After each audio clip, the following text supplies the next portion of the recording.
Hey guys, it's almost football season. Do y'all know anything about the starting quarterbacks for the SEC East teams? No. No, Not at all. Not at all. Not even a little bit. Who's this where'd that guy? voice come from? That's a different person. Who let him in here? Jesus has entered the podcast. He wants to speak about SEC quarterbacks. All right. This is We Don't Know Anything, a brand spanking new podcast. This is the 5th edition. And this week, we don't know anything about the 2016 SEC East QBs. Pretty much because I don't know if anybody does. My name is Jamie. I'm joining you from Gainesville, Florida, Gator country. We can actually say that because that's on topic this week, and we have a justification for saying so.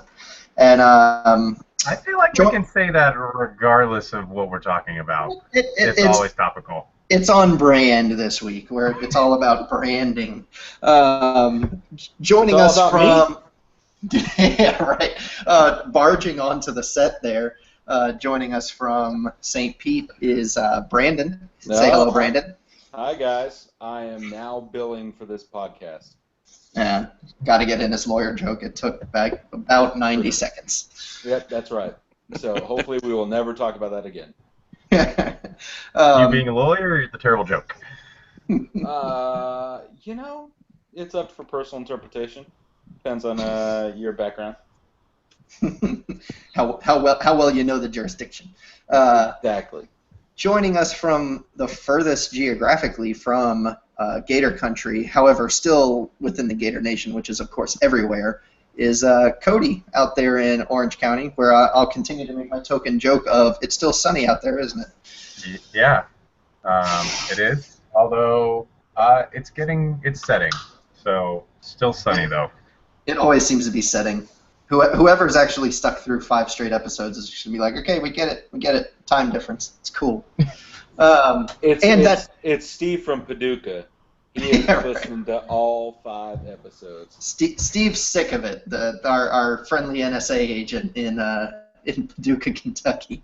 No, he's not in Paducah. He's the one who got out, who's like listening to us from Langley, and now so. Virginia, which, side note, Virginia would make a good SEC school. Just throwing that out there, but yeah, that's beside the point. I would debate that logic, but there's time for that later. Just saying Virginia or Virginia Tech? Because I'll take the Hokies. I don't want the Cavaliers and Broncos. No who's. That 4th rogue voice we heard earlier, I'm happy to announce we have our first guest on the podcast. It was a reward, if you can call it that, for being I'm going to first. receive it as a reward. Yeah, there you go. Our first subscriber on YouTube, because we don't even have this podcast on iTunes or a proper podcast Is yet. that why you got me? Because I subscribed? I mean, it made it easier. We went. We thought it was about time for a guest, and we said, how do we figure this out? And there was a big fat 1 next to subscribers. It was ready. It was meant to be. But that is Wayne, also joining us from Gainesville. Hello. And I'd like to take this opportunity, just throwing out a little bit of a warning. Brandon, I know you and Wayne know each other. Yes. I'm not introducing you here. However, Wayne is the associate pastor at my church, and so I know your catchphrase on this podcast is slowly becoming never mind, family-friendly podcast. So let's rein it in a bit this week. Well, I will constantly do that. For the record, for a bit of history, for those of you who care, I actually moved into what was formerly named Wayne Manor when I first went to the University of Florida. And that said Wayne Manor was because of the Wayne that is now on this podcast. So there's some history that goes back.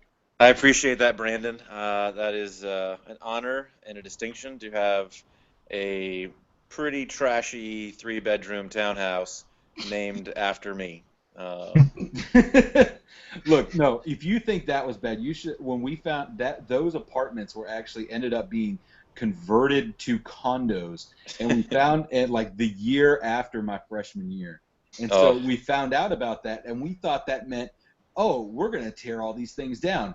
No, that's not what that meant. That meant that they were just gonna like redo the drywall. So when we were moving out, I think did Kevin install all the Cat 5 cable in? That's correct. Okay, so we pulled all of that out of the walls and literally ripped through the drywall on at least 2 or 3 walls and started like throwing screwdrivers into the wall to see if we could get them to stick, just because we figured they were burning the place down. Right. So it was nicer, and we made it incredibly worse. So we didn't. But we changed the name before we did that, so it wasn't befouling the Wayne Manor moniker. Well, I don't know how you could have, but thank you. So destroying any chance of getting back a security deposit was quite the inauspicious start for our friendly neighborhood lawyer. Well, okay, so to be fair, we weren't going to get that one back anyway because doesn't make it any better. So, we already lost it, so we said, that's it. We're just going all the way. Throw caution to the wind and screwdrivers to the walls. Well, here's one of the things is to give you an idea of some of the crazy stuff that happened. Somebody had like a 2-liter of Coke that was, or Pepsi or something, from some party that we had at the place, and somebody dropped it, and it started spraying Coke everywhere, all over Kevin's really nice television equipment and all this type of stuff, and all over the wall behind it. So of course, this was before I got there, and so they cleaned up everything. So Kevin like wouldn't know and like wouldn't get mad, and so to cover up some of the Coke that had gotten on the wall, instead of cleaning it off, they got a giant banner that was from McDonald's that said, because Matt was there at the time? The gold you seek is the golden fries. It was like a McDonald's tie-in to the Pirates of the Caribbean movie. So they just put this banner over the wall because you're in college, you put stupid stuff on the wall. So when we went to go move out, we pulled down that banner, and there was mold all behind that because that banner had been up for at least a year and a half, and no one had ever cleaned anything behind it. It was just horrendous. That's like the most college guy way of dealing with a huge, sticky, sugary mess. Like, I'll just put a banner over it, and it'll be fine. It'll go away. Yeah. If I can't see it, and then it's not a problem. Yeah. To be fair, at least you had a moldy mess that was like unintentional and not completely walked into, because my good friend Cody, our apartment, we lived together most of college, and our apartment was distinctly divided into the 2 guys who could not sleep without AC and the 2 guys who had very low standards and would rather save money than be comfortable. So the first summer. What he's trying to say is that Tim and I are cheap. Right. So the summer after our sophomore year, the first year we were there, Alex and I were both out of town that summer, and Cody and Tim both found summer jobs and stayed in Gainesville. And in what can only be termed an extreme frugal move, decided to. No. Not. I was going to say. You would think, Never. They set it to 80. They set it to 80 in a Gainesville summer, which would be terrible. But it wouldn't be as terrible as turning it off entirely for a summer. Once. Not a single time did we ever run the air conditioning for 2.5 straight months. And that was the summer of dreams, man. Yeah, some kind of sweaty dreams that I don't want to be a part of. So when I made family podcast, guys, family podcast. Hey, I'm a pastor, so I think I should say something. And it wasn't me this time. Give it time, Brandon. Yeah. So long story short, when I make it back to Gainesville, all excited for my junior year, I didn't know about this plan and hadn't left the fan on in my room, and I had to wash every horizontal surface because it was just mold. Yep. Yeah. So like we were saying, it didn't affect him and I at all. We didn't have any mold because we had our fans running 100% of the time. 100% of the time. But speaking of old, I was just disgusting things. SEC quarterback. I was just gonna say, speaking of mold on every horizontal surface. Oh yeah, that does bring me to my favorite game show, which is, can you possibly even attempt to name every starting quarterback from the 7 teams that are in the SEC East for 2016? Yeah, I'd like to point out that Cody is emceeing this activity because he broke the great tradition of we don't know anything and attempted to find things out before we recorded. So yeah, I did research, I Googled, and I have a list that is 5 months old. So at least I know that it is possibly entirely inaccurate. All right. So give us the first school. Let's start easy. And let's go with UT. Tennessee. Joshua Dobbs. yes. All right. Alopecia's poster child, right? I heard. Apparently, somebody said the other day he's like a double major in like engineering or something. Yeah, he's a genius. Yeah, apparently he's super smart. Which is his brain is just pushing his hair out is what's happening. Wait, does he have alopecia? I have a good friend. Yeah, he really does. Oh man, he's like Charlie Villanueva, right? Yeah, he went straight past 5 head and he's like 7 head, 8 head. Whoa. You know, he can't help that. He was born that way. Right. Yeah. That goes against my theory of his brain pushing his hair out, but fine. That's cool. Well, he did go to Tennessee, so that's always a question. So Fun fact, my cousin, Sydney, was a sophomore in high school and was friends with him and went to a homecoming dance with Joshua Dobbs and their circle of friends. So there you go. So I know that about SEC East quarterbacks. Is he a good dude, I guess? He is a very good dude. I wish he wasn't because he's on Tennessee, but he is an incredibly great human being. Here's the thing. I'm okay with him being an incredible human being. The question is he actually a good quarterback? Because everything is all about Tennessee all the time this year. Okay. I had a conversation about this today. Number 9 in the AP poll. They are projected to win the East in every single projection. Yep, I love it. All of this based on him being really good.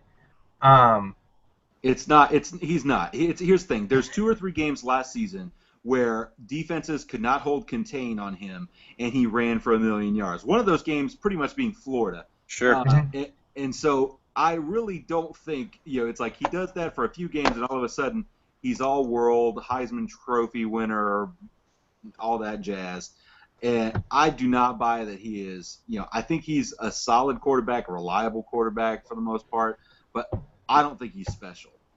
Did you know that somewhere in some sort of podcast or reading that I have done, I heard that his passer rating was comparable to one Treon Harris's. Really? Yeah, wait, hold on. But their rushing yards are probably 1,000-yard difference because Treon held onto the ball. And... Yeah. No, I'm not saying that he's that bad. I'm just saying that's not a pro in the binary boxes that we're checking here. I think the stat that I heard was like Josh Dobbs is seen as like the premier, SEC East QB that everybody's got the attention on, and I think his passer rating was lower than LSU's quarterback last year.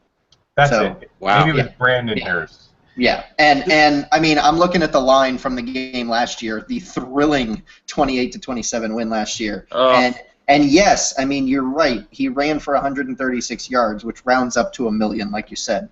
However, that also includes a long of 62. I remember him breaking that one. So, I mean, you take that away, and he's got 17 attempts for 74 yards, which is it's more volume than anything. But his passing numbers, 10 of 17 for 83 yards, 0 touchdowns, 0 interceptions. So that's like the marquee quarterback that everyone knows in the SEC East. Factor in a couple of interceptions, and that is Treon Harris level passing, Reggie. Here, hey, wait, he's got something to aspire to. When we talk about Treon, we need to say SEC East champion Treon. Yeah. Yeah. I would argue by association might be the asterisk there, but yeah. Here's what's so great. Here's what's so great about this year's Florida-Tennessee game.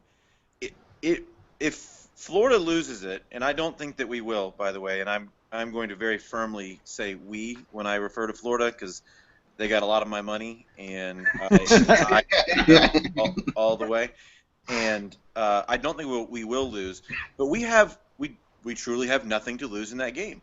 We could go up there and lose that game, and really everything for our season is in front of us. If Tennessee were to lose that game, Butch Jones will get fired that night, and they will burn Knoxville to the ground. And I'm not – that's not hyperbole. Like, I really think that they will quit the season that night. Yeah, I mean, what's especially if the great spectacle that is going to be Virginia Tech, Tennessee at Bristol Motor Speedway. I mean, that's America right there. That just says, what a great country we live in. You know, that's up there with like one of the classic Army-Navy games from like the early 1900s. Is that game this year? Yeah. Yeah. But I mean, seriously, like they could. Sorry, I'm trying to do my research live and I'm getting a pop-up. Because ahead of us, they play Appalachian State, which is Appalachian State. At Appalachian State. In Boone, North Carolina. They made the decision to travel to Boone, North Carolina to play Appalachian State, who has nothing better in their town or state to do than just to wreck stuff. Yeah. Which again, like is a nothing to lose for the underdog there. But like they could win that handily and put those to rest. They could win the big Bristol Motor Speedway game against Virginia Tech. They could beat the daylights out of Ohio. But if they lose to us, I'm kind of with Wayne. Like you could have 3 strong wins, and if they go 3-1 with the one being to Florida again, he could get fired that day. Yeah, seriously. If we beat them for the 12th straight year and 3 years in a row, including this year, where we should not beat them, I can't see him survive. I think it's going to be a Lane Kiffin type situation. Only instead of the guy wanting to leave to go to another place, it's him like they show video, like Snapchat and Insta video of Butch Jones ducking out of Knoxville on a river raft or some other amphibious thing just to get away from the crazy people who are trying to kill him. Tennessee's AD just pulls an Al Davis and does a press conference talking about all the reasons that they should fire Butch Jones. Here's the question: if UT loses to Florida and Butch Jones is fired at any point in the season or afterwards, does Tennessee talk itself into trying to hire back Lane Kiffin? Absolutely. I would sign that petition. Look,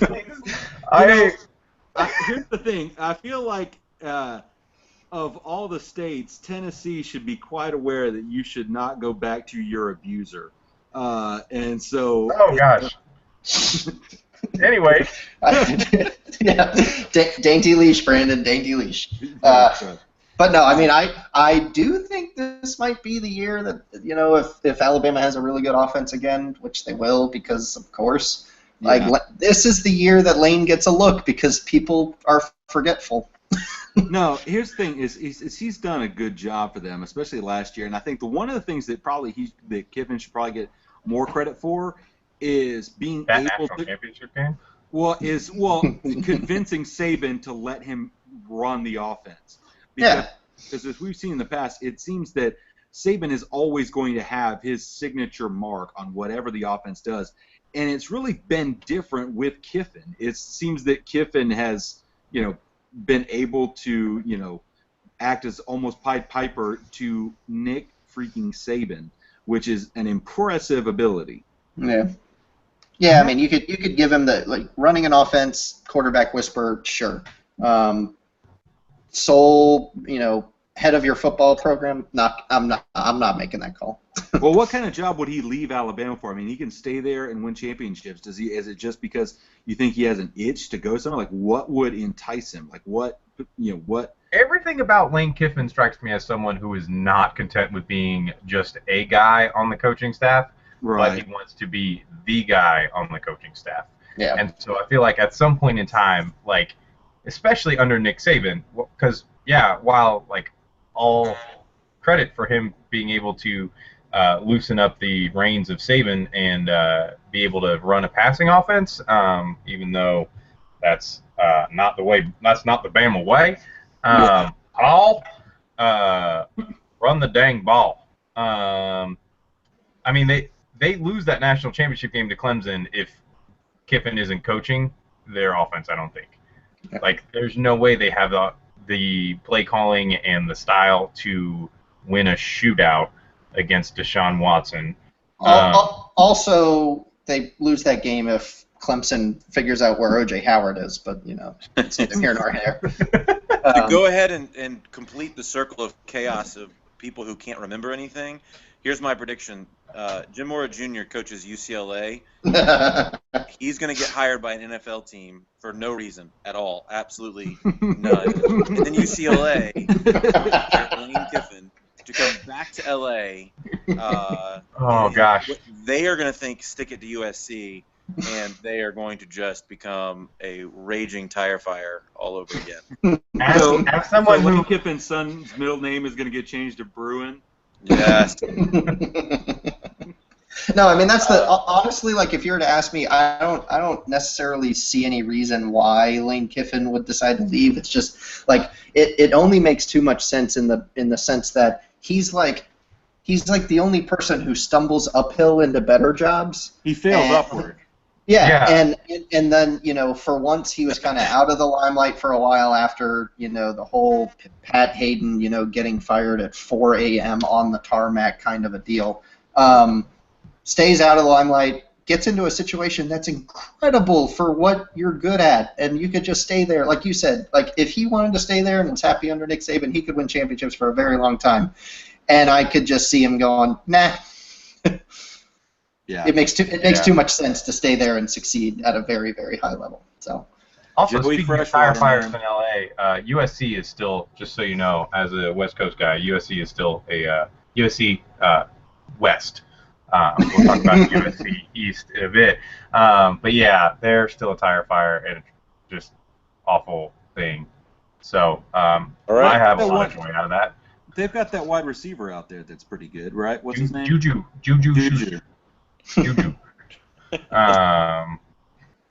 But yeah, they're just a mess. The whole Sarkisian thing was quite fascinating to just listen to happen through sports radio during that whole thing.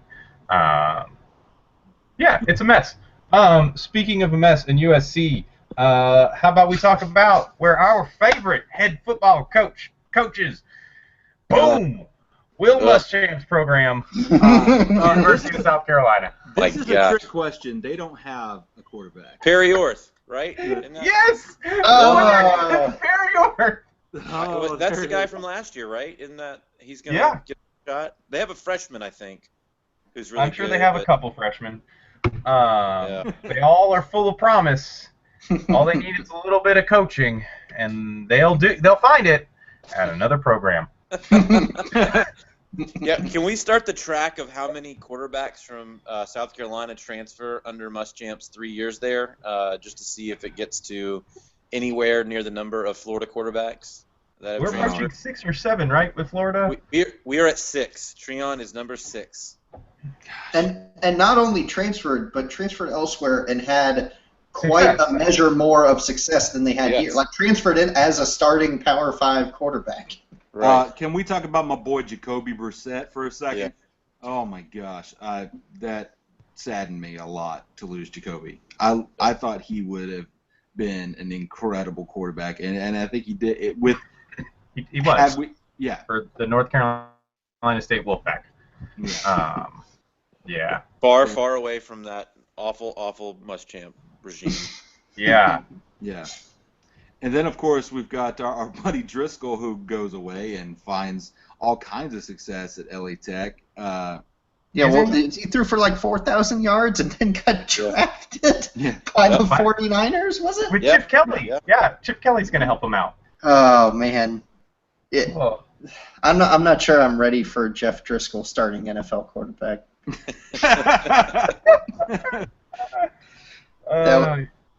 Oh, man. It hurts. Tyler Murphy did fairly well for himself. Yeah, for Boston College. Yeah. Almost beat Florida State there. Came within a Roberto Aguayo kick. Who I don't like the guy. He's good friends with Jamie's brother-in-law, correct? Yeah. Yes.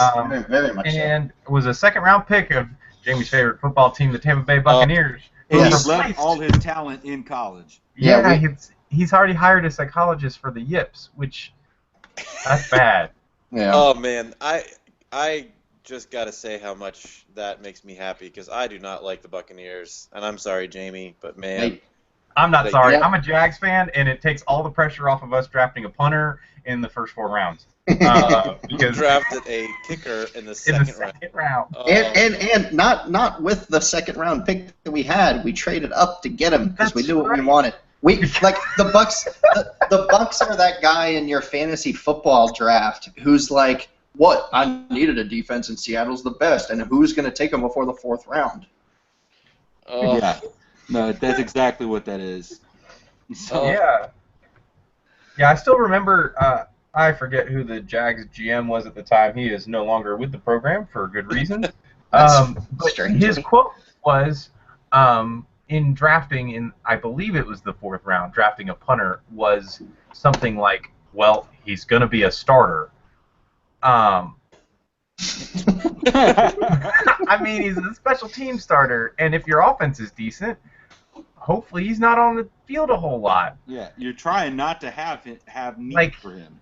Yeah, I mean, cool, but honestly, like, even if your offense goes 3 and out every time, he's only on the field for 25% of your plays. Yeah, it's kind of like your offense plays. If you're awful. For what it's worth, third round. I still don't have a leg to stand on as a Bucs fan, but. Oh, wait, hold on. Tie-in. On March 22nd, 2016, Anger signed a 1-year contract with the Tampa Bay Buccaneers. Everything. You have a 2nd-round kicker and a 3rd-round punter. You got to be set in your special teams. We've got some feet, man, I tell you. Winning the kicking game. Mm-hmm. But to be fair, that is made up by the fact that great Gator Vernon Hargreaves looked great in the most recent preseason game, so I think he's going to be as advertised. So, and I think Fowler Jr. Gator great for the University of Florida, now playing for the Jacksonville Jaguars. He's going to be a stud now that his ACL is back together. As long as his ACL stays together. Yeah. Oh, that hurt. Tends to work better that way. Yeah. But that was the most Jag thing to ever happen to the Jags. Yeah. I guess. I don't know. There's a lot of... It's hard to say. Lil Jags. Anyway, speaking of Perry Orth and USC, yeah, I mean, the quarterback, you just know that he's not going to do well because he's playing for a Will Muschamp team, and Will Muschamp's favorite football game is still the Florida-Georgia game from 2 years ago. When he was able to throw the ball 6 times in the first half and never again after halftime and continue to run up the score on the Georgia Bulldogs. 419 glorious rush yards with 2 plays. Off tackle right, 2 plays. Off tackle left. Yep. It was beautiful. Just power right and power left, and we're just going to run that, and you can't stop it. So, I mean, we weren't going to call anything else even if you were stopping it. But look, beating Georgia, especially that year, was one of those things that just feels so good because I can't tell you how many off-season national championships that Georgia has won. Like every year is like, oh man, national title contender this year, national title contender this year. Like, so does that? I mean, that is obviously this year transferred to UT and Butch Jones, and that's a terrible decision by the media. Well, I mean, judging from their track record with picking 2015 SEC champion Auburn last year.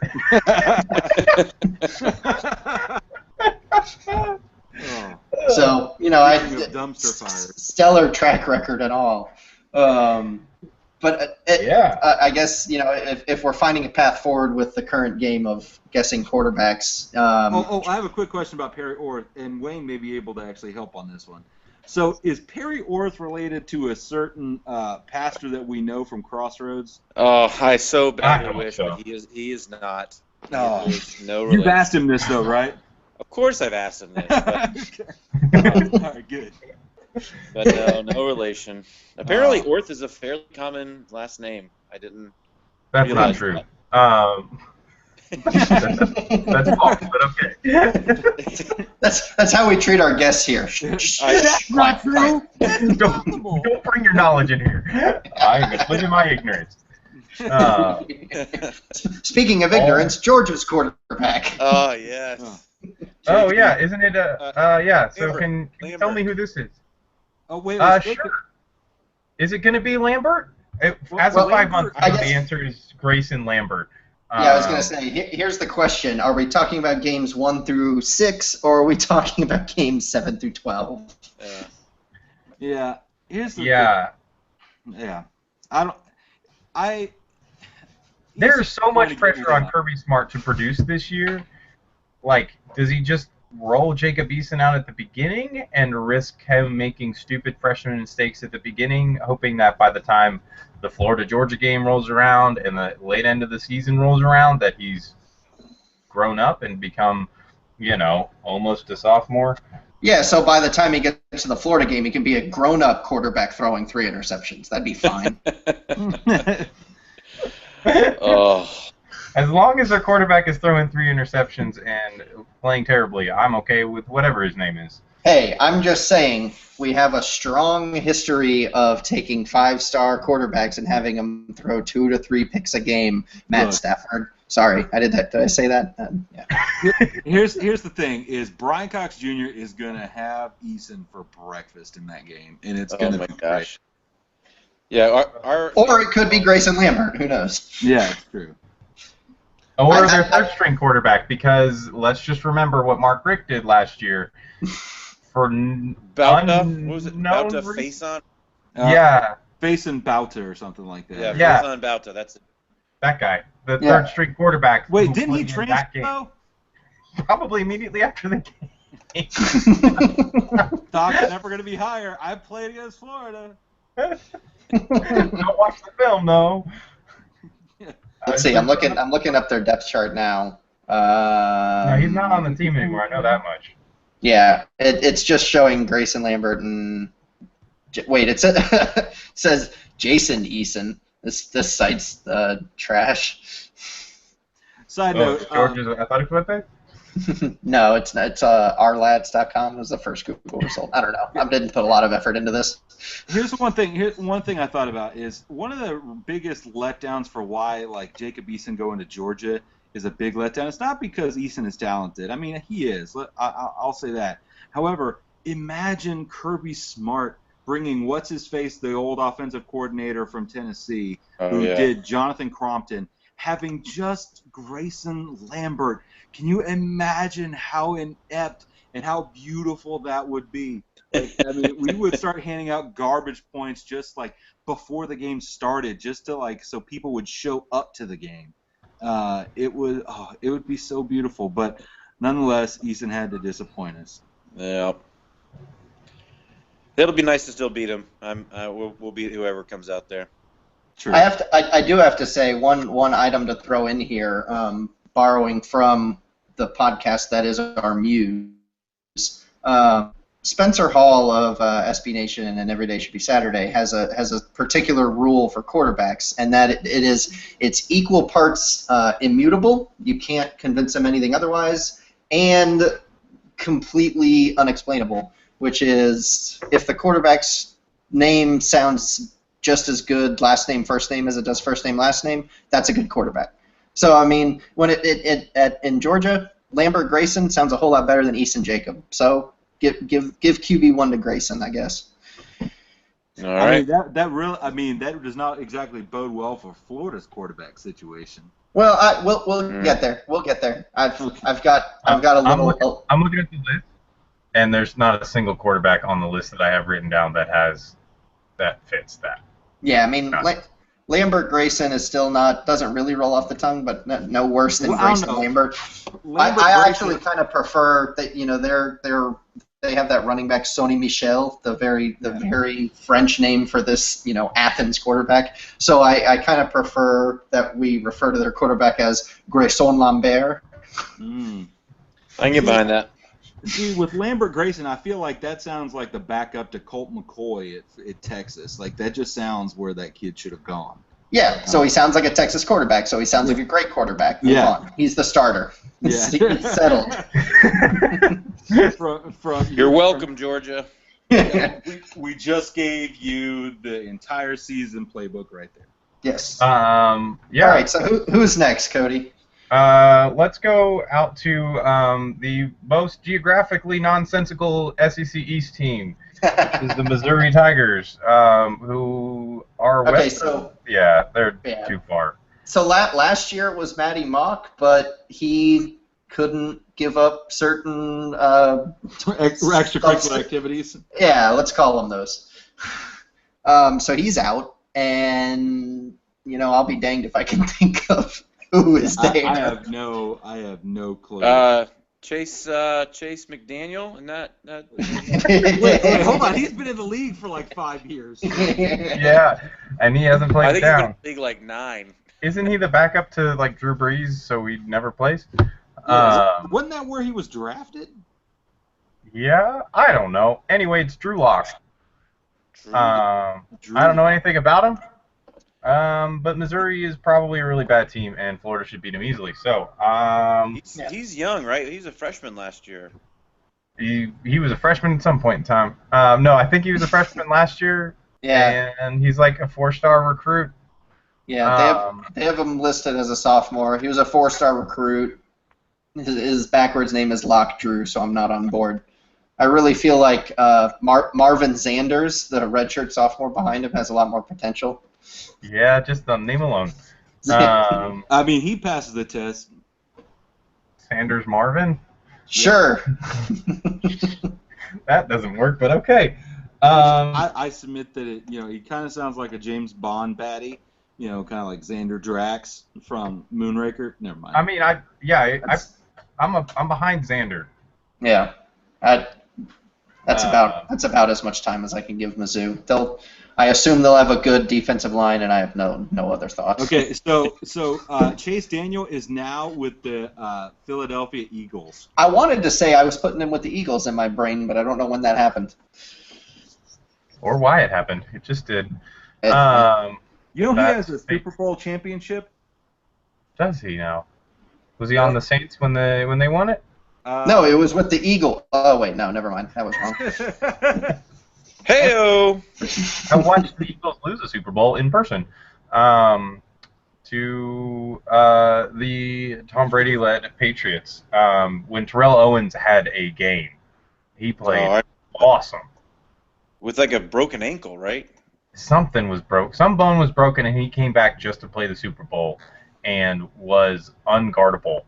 And somehow Andy Reid screwed it up. And I believe he screwed up time management and ran out the clock on himself. Because of course he did. Because that's how Andy Reid Super Bowls would end. And he's standing over there going. Side note, while we're on the NFL thing for a minute, I just want to point out one of my current favorite things that keeps coming up in just about every discussion about the NFL is how Jeff Fisher's teams always go 8-8. or 7 and 9. 7 and 9 is also an option. So, I was listening to I think it was Bomani Jones this afternoon, and he was talking to somebody, and they're like, "Wait a minute, Bomani, you mean you have Jeff Fisher going 8-8? That's totally unrealistic." And there's just something about Jeff Fisher going 8-8 every year that just is hysterical to me. Oh, I mean, no kidding. St. Louis Rams, the last 4 seasons. 2015, 7 and 9. 2014, 6 and 10. 2013, 7 and 9. 2012, 7, 8 and 1. How far back was he? Yeah, so that goes back to him being their coach, because before that it was Spagnuolo. But yeah. Prior to that, he was with Tennessee, and they were also in that 7 and 9, 8 and 8 range for the vast majority of that time. So yeah, he's going to be the next coach at Nebraska before they fire him, because they just want a guy that's going to get a win. Speaking of Nebraska, we're quickly coming up on Bo Pelini Day. September 4th, 9/4. Oh God! Oh, I get it. Wow, that was a terrible joke, but I understand it. That was impressive. Also, how did that man get fired from that job? On the next podcast, no. We don't know anything about Bo Pelini. I know that he likes. No, we do. He'll have 9 wins. I know this much. Speaking of a team that won't have 9 wins, the University of Kentucky, unless we're talking about basketball in the month of November, because they will definitely have 9 wins. But their football team won't. Jared Lorenzen. I love me the hefty lefty. J-Load. Did you see him playing some sort of Arena ball. Was it arena ball that he was weighing 320 pounds and throwing touchdowns? Like, what a glorious sight. The man is larger than some of our offensive linemen. And he can spin it! So wait, isn't Kentucky's current quarterback, isn't that Towles or Tolles? I saw Patrick Towles. Yeah, he's gone. I don't know where, but I know he's gone. He's at Boston College. Oh, he's the one dedicating this season. He was the one we saw to Harambe. Yeah, he wanted justice for Harambe. Yeah, I believe the Instagram quote is "He was the realist." Dedicating this season to the realist. Yeah, he didn't. Yeah, he's not. According to Patrick Tolles' spelling, he's not the realist in a comparative sense, but he's a realist in that Harambe doesn't have his head in the clouds. As in, not an optimist, not as a idealist, yeah, a realist. Yeah. Harambe knows the challenge in front of him and takes it head on. So anyway, which you have to do when you're the Boston College quarterback. Understand the challenge in front of you. I have no idea who we're beating this year on Kentucky. That would be Drew Barker with the chance to lose the 26th straight game to Florida. Is that what it is? It's that seems high, but it is high. I think it might be low actually. I'm trying to remember if it's happened since I've been alive, which was 1988. I think it's. No, it's 29. Yeah, that's what I was gonna say. It was the year I was born. Since I was born, Florida has not lost to the University of Kentucky in football. So we're just going to chalk poor Drew Barker up as another statistic. Yep. Which brings us to the toughest of teams, and the second most NFL-ingest. Yeah, the last 2 quarterbacks we're looking at have NFL pedigree, in that their parents, probably just their dad, is from an NFL coaching tree. So let's start with Vanderbilt, anchor down. Oh. Wait. Smoking Jay Cutler. Skylar Morningwig. No. And if I would give you bonus points for Jordan Rogers, recent contestant on The Bachelor. Congratulations, Jordan, on finding the love of your life on television. Hey, y'all, I wasn't really sure what to do with that because a Vanderbilt player is winning something. I turned my TV off. Hey, to be fair, he only got there because he lost on The Bachelorette. Well, to be fair, and he's the less talented version of Aaron Rodgers. So, Look, hey, I always like when Vanderbilt beats Florida because it means we're getting a new coach. So, well, I kind of hope they don't do it this year. I like Mac. That's true. I like Mac. I like Unless Mac. we're getting Hudspeth. Is that the guy at Houston? Because Hudspeth, I thought was ULL. I might be wrong. I don't know. Whoever's at Houston is who I would want if we had to fire the Mac. No way. No. Get back with Mac. I mean, I'm with you. I'm just saying, if the worst case scenario, Like if Mac had to step aside because he was having heart palpitations and wanted to spend time with his family. Hypothetically. That is some vitriol right there. We're not pointing any fingers. No, not at all. I'm not referencing someone who may or may not be winning national championships at other schools now. I'm not talking about them at all. Championship. Saban made him quit, Paul. Yeah. And Saban gave him a national championship. Saban? No, that would be Kyle Schirmer. Sure. Pat Schurmur? Is that the coaching connection? Yep. Really? Innovative offensive minds. The Schirmers. Which will be a change for Vanderbilt. Yeah, basically Vanderbilt is all about the lesser-known versions of well-known NFL people.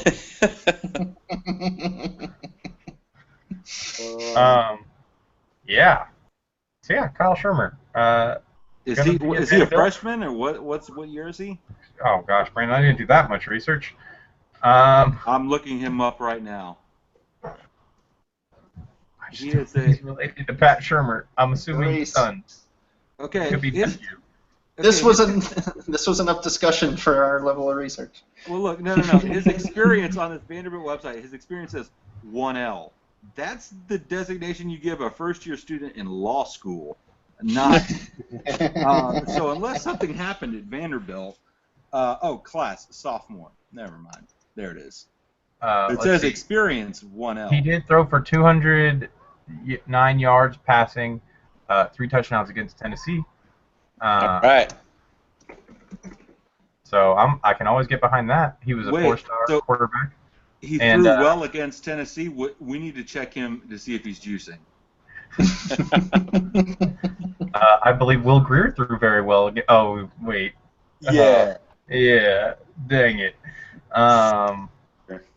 Yeah, so that's, I mean, look, I feel like as the Vanderbilt quarterback in the Derek Mason era, you just need to be competent at handing the ball off and not fumbling and not turning the ball over and hoping that your defense does what it is definitely 100% capable of doing, and that is shutting down the opponent and allowing you to score 14 points and get out with a victory.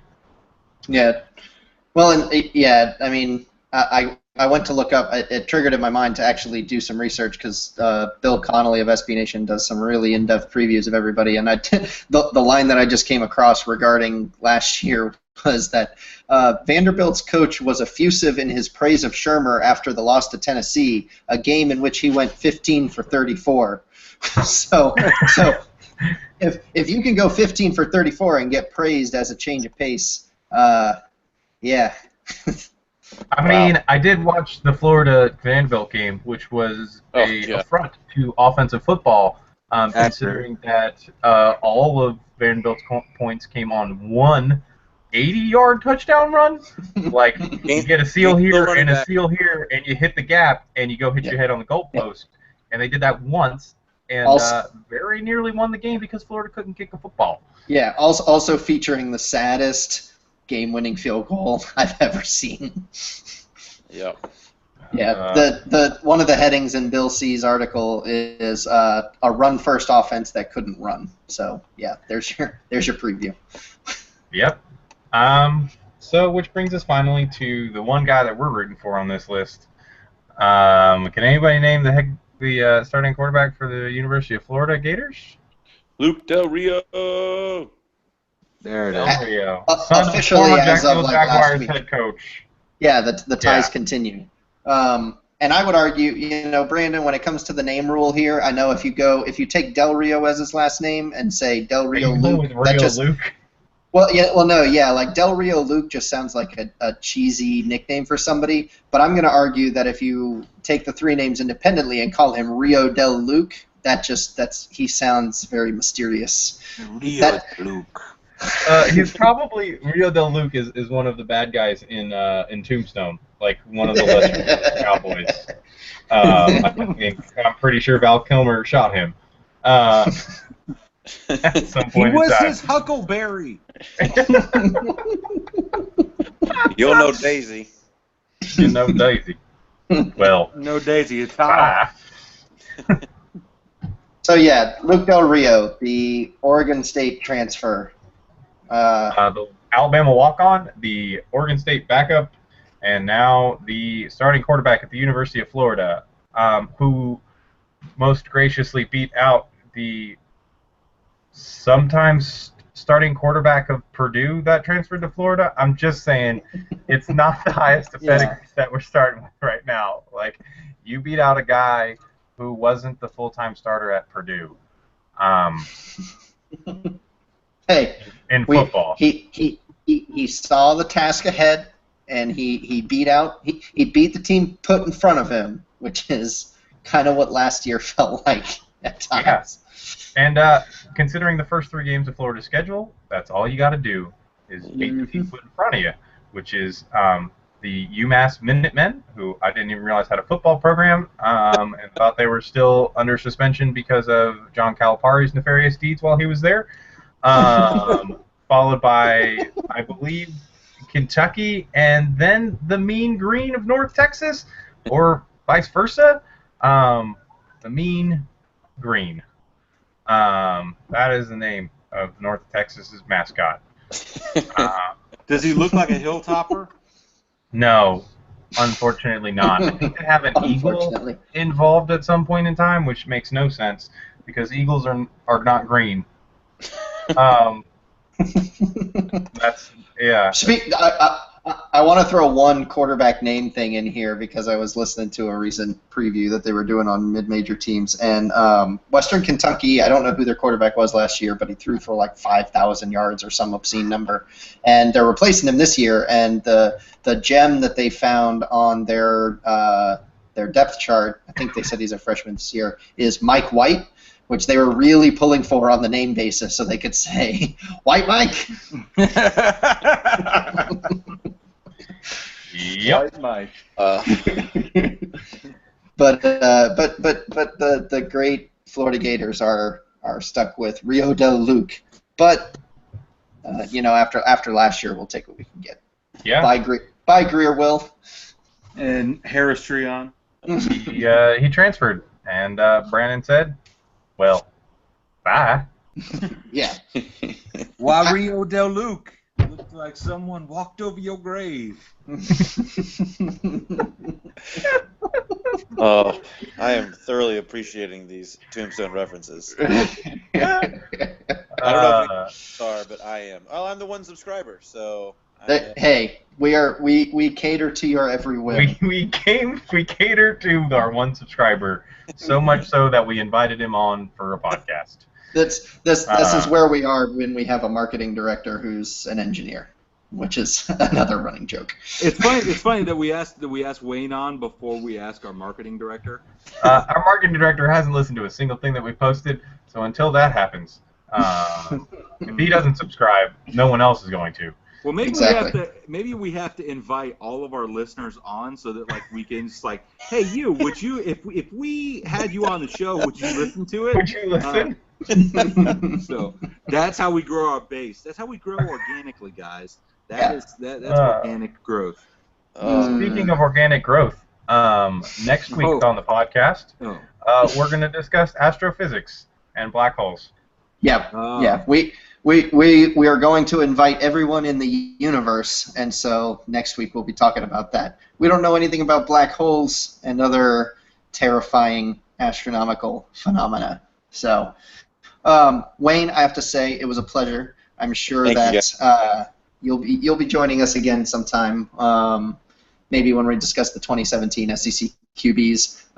However, at that time there will be something known when we're discussing the SEC champion. Florida Gators. That's right. Come on. Very true. There we go. Amen. So good. Well, thank y'all for right. having me. And I give my full vote of confidence to Del Rio Luke. He's going to have a solid campaign. You tell him I'm coming. You hear? And I'm bringing hell with me.